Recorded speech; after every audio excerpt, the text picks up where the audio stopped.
What's up gamers, Coach Brandon here, and today we're going to be talking about how you can manipulate the minion wave to throw your opponent into a frenzy. Before we go any further, I release weekly videos here on Game Gym, so always make sure to come back and check the new content from me if you want to hit your rank goal before the season ends. Okay, let's get into the video. To warm up, you should load into the practice tool and practice just last hitting minions.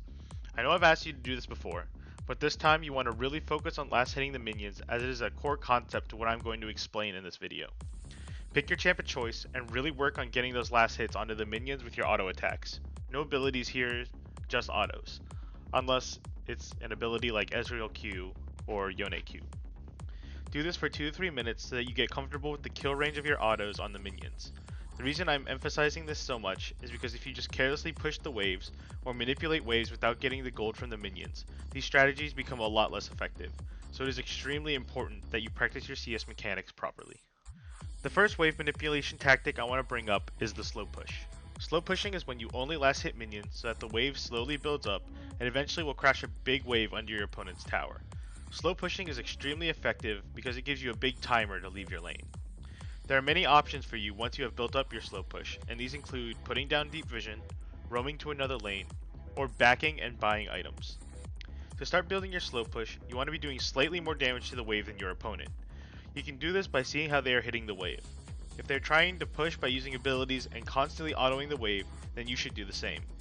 If they're only trying to last hit, then quickly kill one minion so that you have more minions alive than your opponent, and then match their last hitting. Doing this will ensure that you almost always have more minions than your opponent, which means your wave will always be the one pushing. To practice this, you can load it to a bot game and try and slow push against the bot opponent. I recommend going mid for this drill since in bot games, the bots stack both top lane and bot lane. Doing it in mid will leave you in a 1v1, will give you the best practice. The second wave manipulation tactic that you should abuse is called freezing. Freezing is when the minion wave is stuck just outside your tower range, making farming extremely safe for you and very dangerous for your opponent. The easiest way to do this is to do the opposite of what you did in drill 1.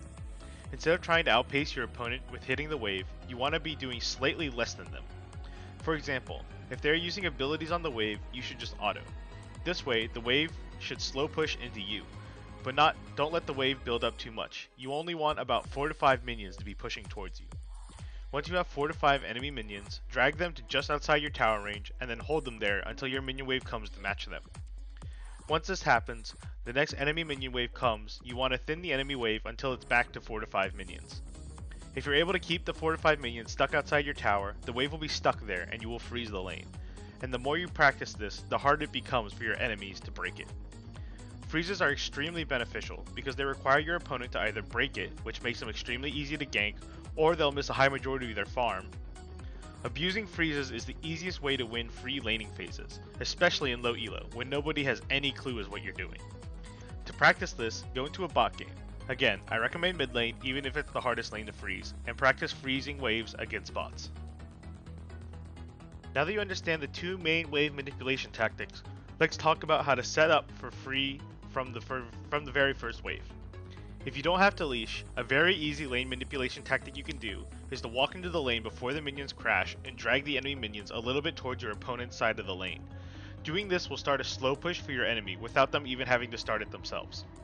The reason you want to do this is because the wave will automatically be pushing into you because you caused the wave to be on their side of the map, meaning that the wave will slow push to you. You can turn the opponent's slow push into a freeze by dragging the minions when they eventually reach your side of the lane.